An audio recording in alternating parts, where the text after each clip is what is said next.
Yeah. I mean, all of us have a certain, concern about combustication. Um,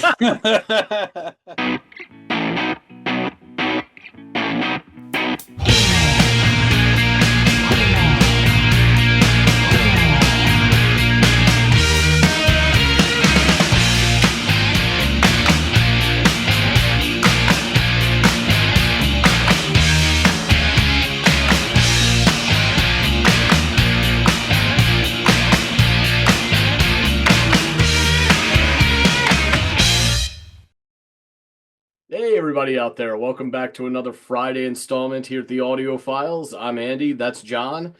And given that it is a Friday, it is an episode devoted to a song suggested by one of you lovely listeners out there. This one in particular comes from Sarah Alba 5787, and she requested this track on, of all songs, our Riverman by Nick Drake episode. I'm familiar with the band and the song that she suggested. I'm sure John is not, though the band is no stranger to this channel. They've appeared several times in the past. The band we'll be checking out today is Incubus again, and the track by them is a track called Pardon Me. Now, I, as stated, super familiar with this song. I'll keep my thoughts about it until John returns from giving a listen and sharing his thoughts. But John, you've got the information that you need, my friend. It's Incubus, it's Pardon Me, and you're up to bat. So go off and give it a listen, and to let Sarah and the rest of us know what you think, man.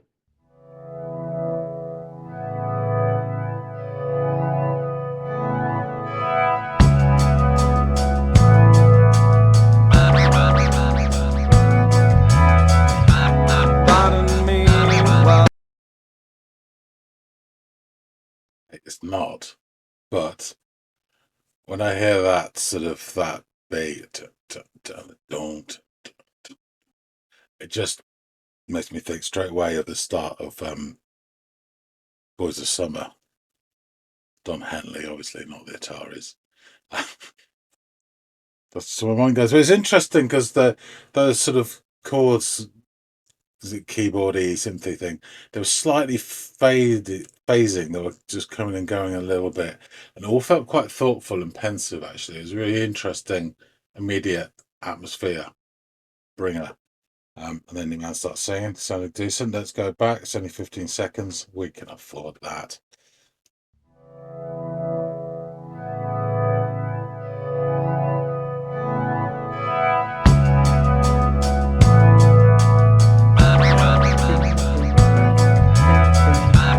pardon me while I burst. Pardon me while I burst.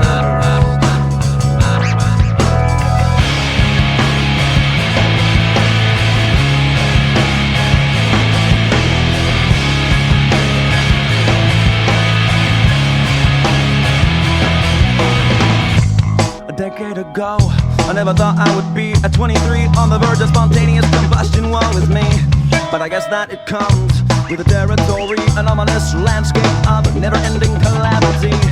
I need you to hear, I need you to see, but I am half, I can take an exploding scene, figure of an impossibility. But to me,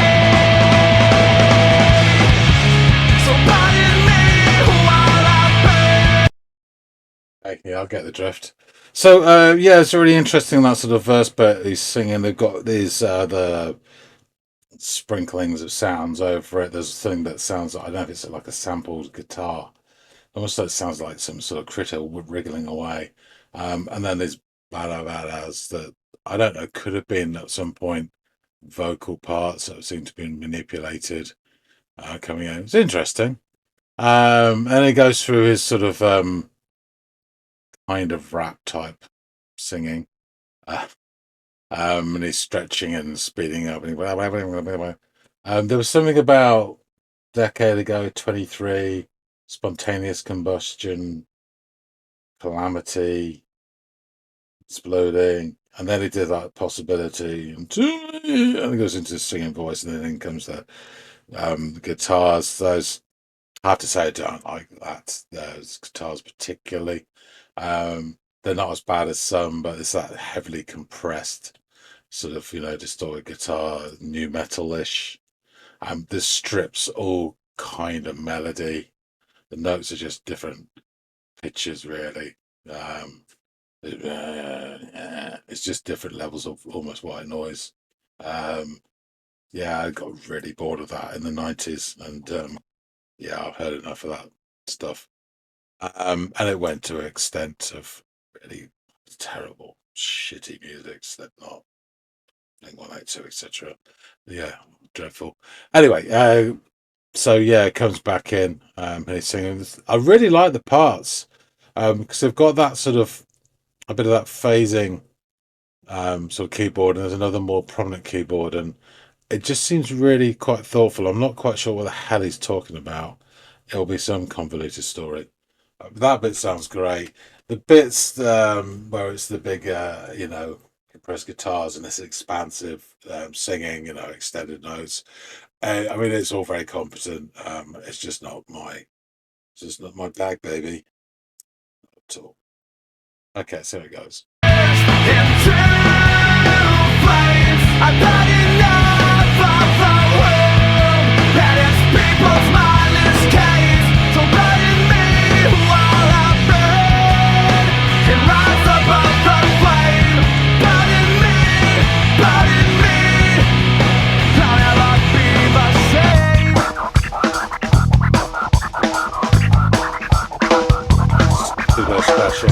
Now 2 days ago, I was having a look in Love a the book, bass. and I saw a picture of a guy right up above his knee. I said I can relate, cause lately I've been thinking of. Yeah, it's interesting, the little sound effects that Andy would go bundle over that. But actually, the rhythm section and this part of the song sounds great. The bass and the drums together is quite interesting. The drums doing some decent stuff in the teen angry section. Sounds decent enough. Combust the kitchen as a welcome vacation from the burdens of the planet Earth, like gravity, hypocrisy, and the perils of being in 3D. But thinking so much differently.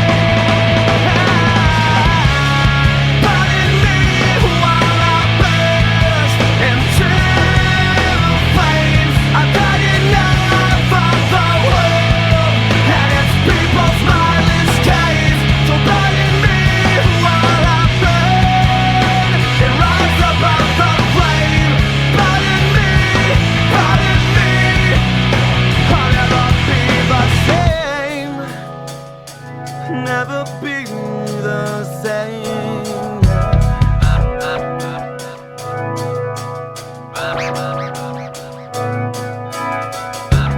Pardon me while I burst into flames.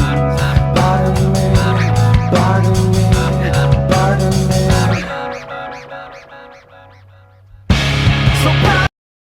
Okay, we get that.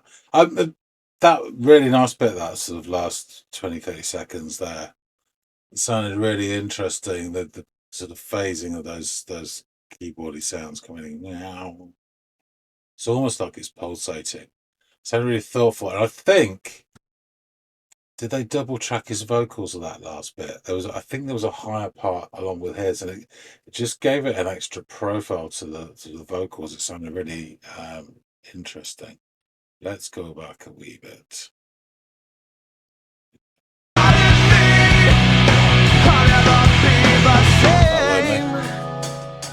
Never be the same. What's the song?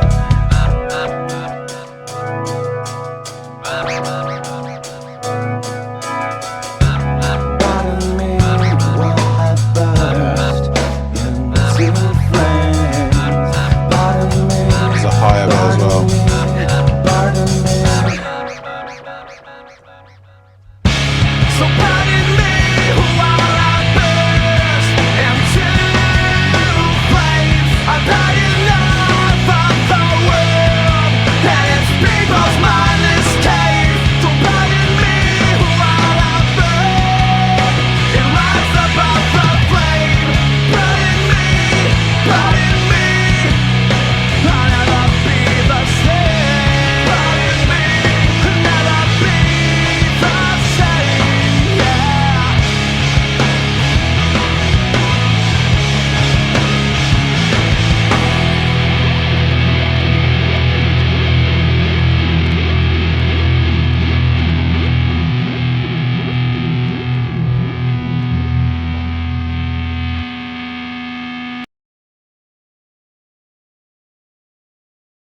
Okay, yeah, it was interesting.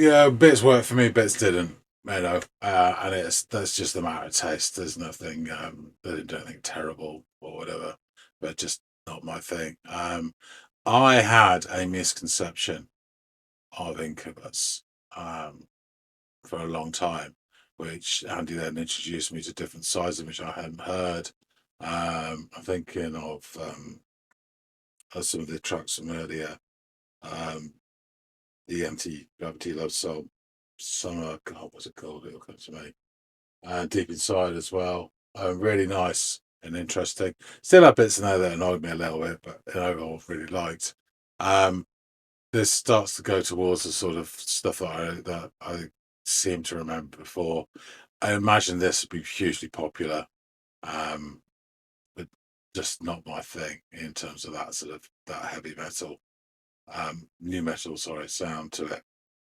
Yeah, just did not enjoy that at all in general.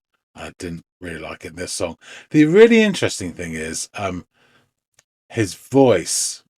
I preferred his voice when he was singing with the compressed guitar bits as opposed to his pseudo rap voice. Yeah. When he was singing that sort of that double track bit's really nice, and then that's when I really enjoy his voice. Branded, isn't it?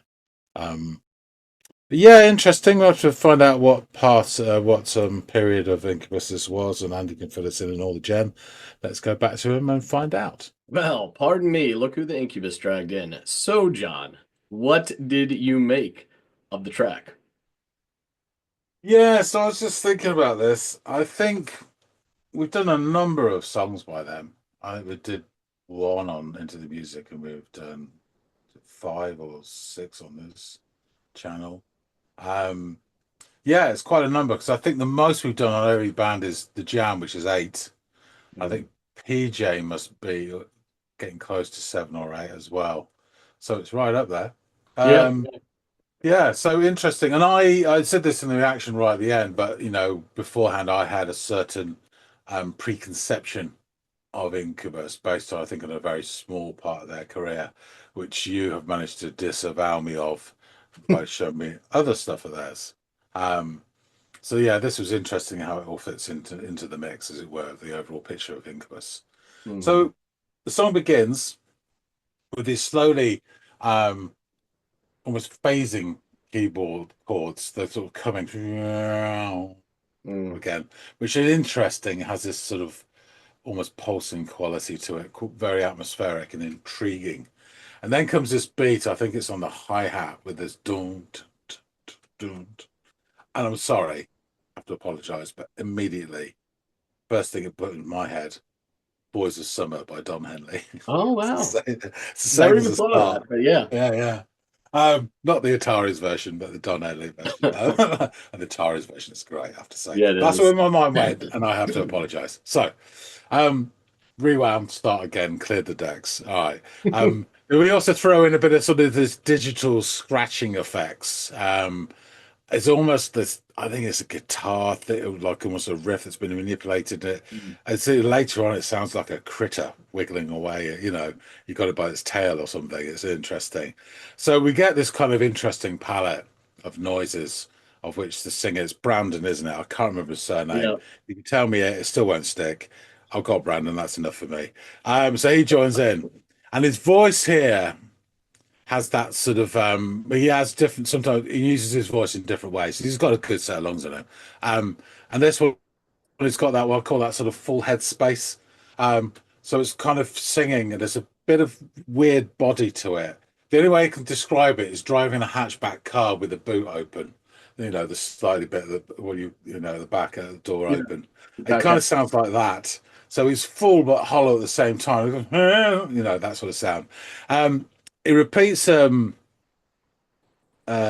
yeah, I get little bits and pieces from it, certain words. Yeah, he then repeats the line, pardon me while I burst, I think it is, which then encourages in a couple of bars of this kind of new metal guitar that sort of hawks up this compressed sound, and suddenly I get the image of some tit in a hockey mask popping into my head. Another Pavlovian response there. But anyway, mercifully brief, it disappears. Thanks to it's sort of swatted away by a lovely bass bump. Boom. And we're then treated to some verbal rhythmic gymnastics with Brandon displaying his tempo shredding flow. Is his concertinaing of his words. Yeah, actually, joking aside, because I don't really go a bundle on that sort of thing. I know it was a thing, particularly in the 90s, and lots of people enjoyed it, and best of luck to them. But yeah. But the rhythm section here sounds really nice. The bass is great, and the drum as well, and it's tight and it's keeping it interesting. And then we get these decorative sort of noises pebble dashed across this part. So downstage of the mix is that those intriguing sort of keyboard chords. You get, as I said before, that wriggling guitar sample. And then there's some other different, slightly stronger, but still quite sort of almost pensive notes, I think, again, from another synth or keyboard. I pick up some words here because he is rambling on. Something about a decade ago, 23, spontaneous combustion, territory, calamity, exploding. They're the things I got. All makes for a lovely night out, I'm sure. And then right at the end, he goes something about possibility, and then he goes into his proper singing voice proper to me, and back comes those guitars. And it's all very competent, and his voice sounds decent singing Pardon Me over the top of it, and there's this sort of stretched out sort of vowels, indicates this is the big sort of bombastic part. But you know what I think of that sort of particular style of music at that point. It leaves me cold and doesn't do much for me. We break back into some kind of scratching, and I would say it's to my untrained ear, although I've listened to a hell of a lot of scratching, it sounds like what you call digital scratching. They're manipulating stuff. It's not somebody with a turntable standing next to them doing it. I don't think it could be, but it sounded very sort of clean scratching and wobbling, like it's almost been digitally done. And then we get this critter again with the guitar sample, and his almost rapping comes back. And we get the same technique of getting to the end of it, and then the opening out of the old lungs, and the guitars come crashing in. And another big sort of portion. We break again. And this last sort of break in between the sort of the noisy mayhem, I liked the most, actually. It just had this feel to it that was even more thoughtful of all the interludes between the sort of compressed teen-angst guitar bursts. We get this really nice section from about 2:30 onwards, where for me it just all works. The phasing keyboard, the Boys of Summer beat and the hi-hat, the ba-ba-ba vocal things that seems like it's been then pissed around, the other ba-ba-bas coming back in. His voice here, I think what they've done is they've double-tracked a higher voice, probably his, on top of it as well. And it's almost like it's giving a bit more profile to the vocal. It just sounded a lot, more 3D, as it were, or character. It's just really nice, really, really nice. But of course, it doesn't last, and we get back in for the big finish and the huge guitars and over that. And plenty of clap from the drum at that point. Actually, and I have to say, he does do a fantastic job throughout that. And then we finish. I mean, I think I said in the reaction that, funny enough, I really enjoyed the sort of the bits in between the sort of new metal-y type bits. However, I liked his vocals on the new metal bits more than his vocals in the sort of the speaking, rapping, whatever you want to call it, vocals. If you switch them around, that would probably sound horrendous over the guitars. But there were the two elements because he has got a really good voice. There's no question about it, and I prefer it when he employs it in that way. Yeah. So overall, I would say this isn't one of the ones I enjoyed the most. I was trying to think of all of them, and it's the ones which you quite rightly sort of figured out. I think it's from the album. Is it called Science with the Guy's Head? Summer Romance and Deep Inside are the two that do spring to mind. Yeah. That I enjoyed the most. And they still had bits in it that annoyed me, don't get me wrong, but that's the Incubus and the way they plough forward, and bless them and all that. And I'm sure this song was probably hugely popular, because I mean, if it was late 90s, it would fit a bill completely. of where music was going and how it's been enjoyed, and particularly an American sound that was really popular and quite successful, I mean, commercially as well, I'd imagine. Yeah. Um, but yeah, in terms of that, not my favorite. I was still, there's elements of this I enjoyed, um, definitely, and where it fits within their sound, this is the towards the end where I'm not enjoying them so much, Yeah. being honest. Well, yeah, this is kind of right after Science and right before some of the more indie experimental rock sounds that they would give out. This is the closest they ever came to new metal, I would say. Whereas Right. the earliest stuff was like that funk, Yeah. almost avant-garde jazz kind of fusion shit that they were doing with a dash of Chili Peppers California sound in there. Yeah. Yeah, that's it. Then With a bit of Jamiroquai and a bit of some other stuff yes, as well. Yeah. exactly. And then following that came this sound for an album or two. You could argue Morning View has a taste of this in it, but not as much. And then that's when they sort of went the more indie rock sound with Rogues, I think was Yes. Yeah. yeah, a song I gave you.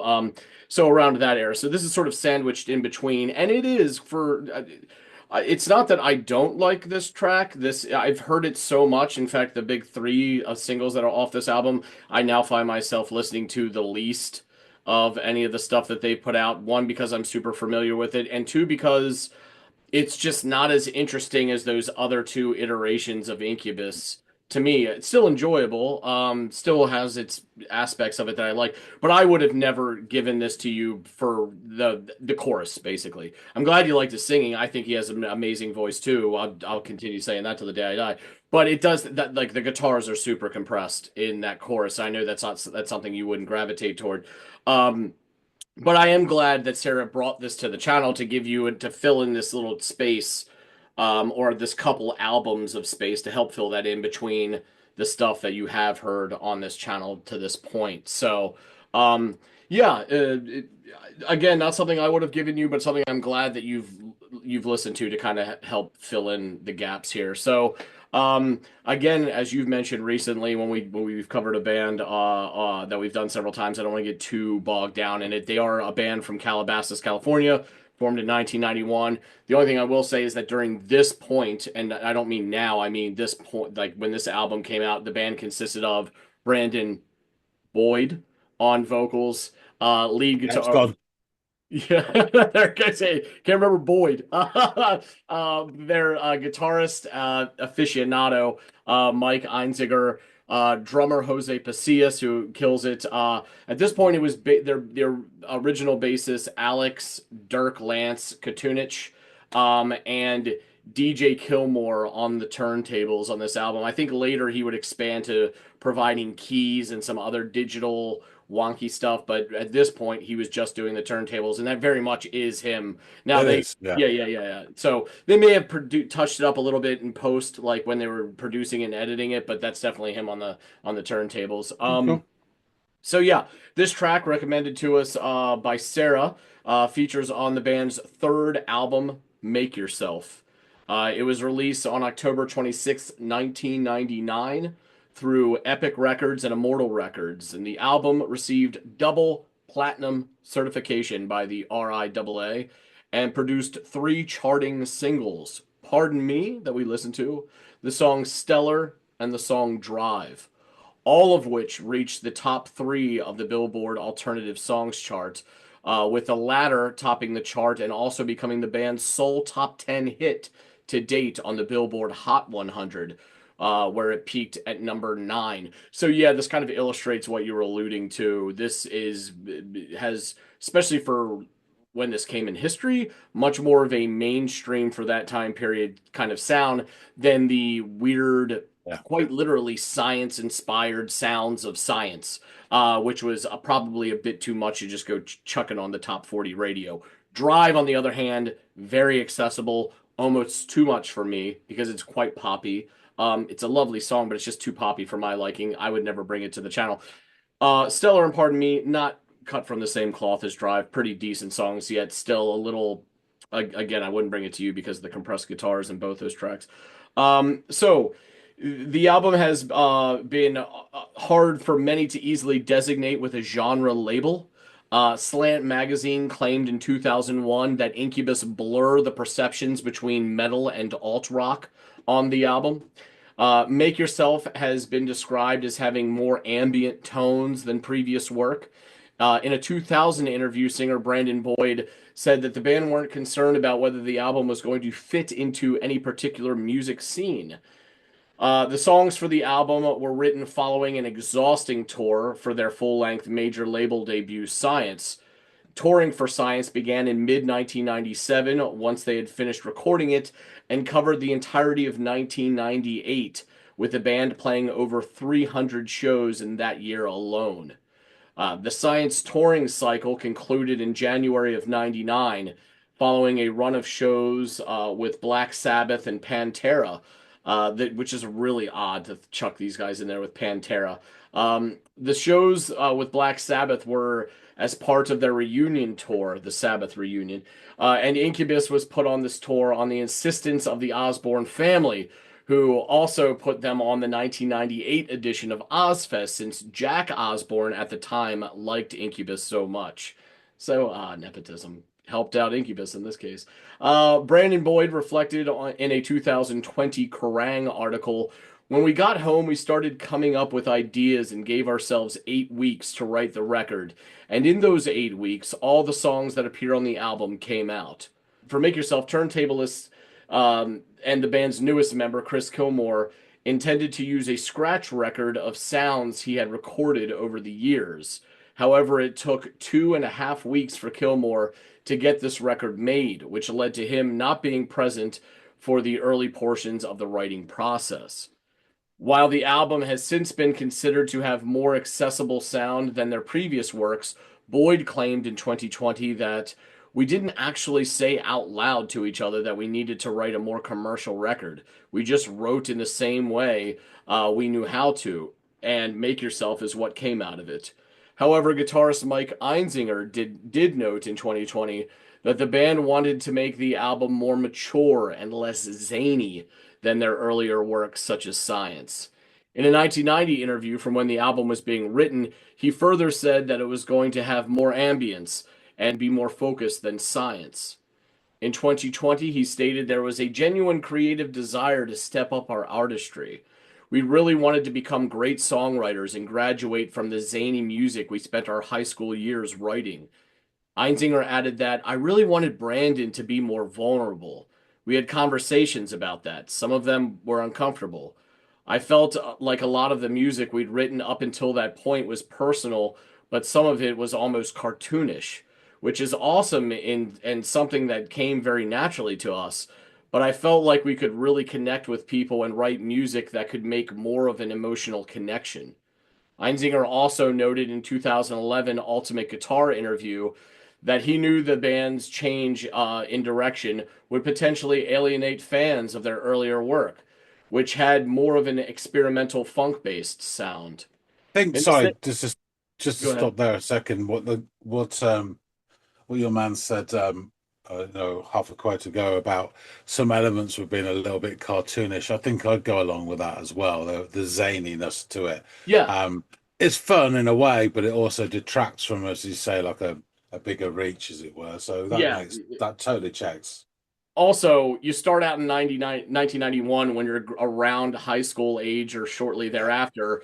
It makes sense for kids that age to be putting out that music with that kind of energy. But now it's, you're coming up on close to 10 years later. It's like, we've matured. Maybe we should exhibit that in our musical output. And that's kind of what they did. So in the same interview, he said when they started writing Make Yourself, he felt as though the band had naturally come to the end of an era with their music. He added that he felt like it was time to do something very different that was going to polarize the people who had been previously listening to us. Tensions arose between the band members during the making of the album, which led to them briefly entering group therapy.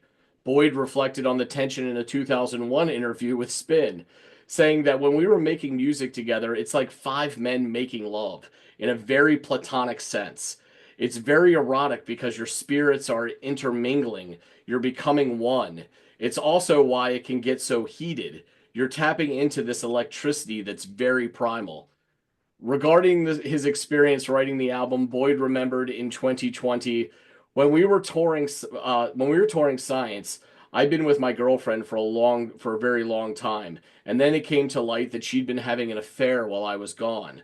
So I was dealing with a pretty high degree of heartbreak when I went in to Make Yourself. The writing process ended up becoming like an open poetic therapy session for me. There was a little bit of anger, definitely heartbreak, but also a sense of hope around finding new love. From my point of view, the songs very clearly describe the arc of that experience. Prior to discovering the affair, Boyd had been dating his girlfriend since 1991, which was the same year that Incubus formed. In a 2000 interview, Boyd said that when Pardon Me was written, he was also dealing with the deaths of his grandmother and a very close friend, in addition to these relationship troubles. He would go on to say that being bombarded by life at the time, and this sort of inspired the song's lyrical themes. In an interview, again, lead singer Brandon Boyd explained the song's origins. I was in a bookstore browsing through an old Life magazine when I saw a picture of what the article called spontaneous human combustion. There were an old guy's legs and shoes perfectly intact. Then, right around his knee area, was just a pile of charred ashes. I was going through some turmoil in life, both good and bad, and the image struck a chord, so I wrote a song about it. Make Yourself has received generally positive reviews from critics. Steve Huey of AllMusic wrote that Make Yourself makes a bid for a broader mainstream success while keeping the group rooted in a hybrid of familiar late 90s alt metal, i.e., roaring guitars, white noise, sonic textures, and an undercurrent of electronics, and funk rock. Sal Cinquemani of Slant Magazine also gave it a 4 out of 5 stars, writing in April 2001, whether it's rehashed hard rock or a non-enterprising rap metal hybrid, there isn't much to differentiate between most rock bands these days. Incubus, however, sets themselves apart with their second full-length release, Make Yourself, a superb blend of metal guitar riffs, classic punk rock mentality, and subtle hip hop and electronic elements. Incubus doesn't just imitate these genres, but rather redefines them in an otherwise non-revolutionary rock landscape. The new Rolling Stone album guide states that on Make Yourself, Incubus had found a beta male approach to nu metal, roaring asymmetrical riffs and herky-jerky dynamics coexisting with Boyd's yearning tenor and burgeoning melodic gift. In November of '99, Tulane Hullabaloo writer Henry Ranka wrote that their union of grinding guitar, vinyl scratching, and urgent rock rap vocals produces thrashing, grooving, and bouncing boobies. Kevin Stort Pankow of Canadian publication Exclaim gave Make Yourself a positive review in December of '99, writing, Incubus is simply an awesome band. They have the distorted guitars, but they also have finger-wagging melodies and an actual singer and dance floor elements. The album is listed in a little book, you may have heard of it, a 2005 book entitled 1001 Albums You Must Hear Before You Die. Colin Larkin wrote in his 2011 book, The Encyclopedia of Popular.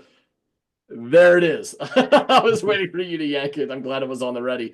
Again, Colin Larkin wrote in his 2011 book, The Encyclopedia of Popular Music, that Make Yourself was a far slicker affair than previous outings, adding that it utilized the latest studio technology and greater range of sounds. In 2019, Kerrang included it on a list of the 50 rock and metal bands whose third album was their best. They wrote in ways moving away from their roots and definitely getting it more anthemic and catchier with it. Make Yourself caught Incubus in a state of flux, but one in which they really found their feet. I see you smiling over there. I assume you found it? There she be. Excellent. Just because we always do this. One side, you've got Skunk and Nancy, Kid Rock, Boards of Canada, XTC. Oh, more on that later. Travis, Magnetic Field, Slipknot. Oh, Jesus. Oh, God. Beth Orton, Death in Vegas, Moby. Flaming Lips, Soft Bulletin. Oh, what a time to be alive. So yeah, Loudwire praised it in 2019, stating that while at first the album appears to be more of a mainstream break for the band, with Make Yourself they've managed to find a smoother way to incorporate hip hop and funk more consistently into their brand of alternative. Pop Matters included it on their 2020 list of the most memorable albums of '99, with the writer Teresa Dougherty remarking that they become one of the first bands played on modern rock radio to effectively integrate a DJ into their sound. In 2021, it was named one of the 20 best metal albums of 1999 by Metal Hammer magazine.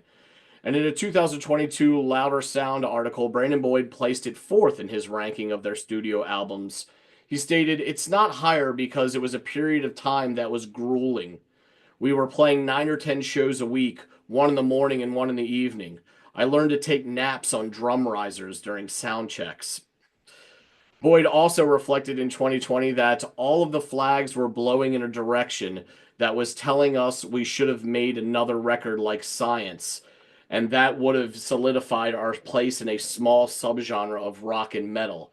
Adding our intuitions were pulling us in a completely different direction than we trusted, and we trusted it. We ended up carving out our own place in the world. So we've done enough now of covering sort of the historical and contextual information surrounding the song and the band at this time. Let's jump into these lyrics. When do you So, last? yes. Pardon me while I burst. Pardon me while I burst. A decade ago, I never thought I would be, at 23, on the verge of spontaneous combustion, woe is me. But I guess that it comes with the territory, an ominous landscape of never-ending calamity.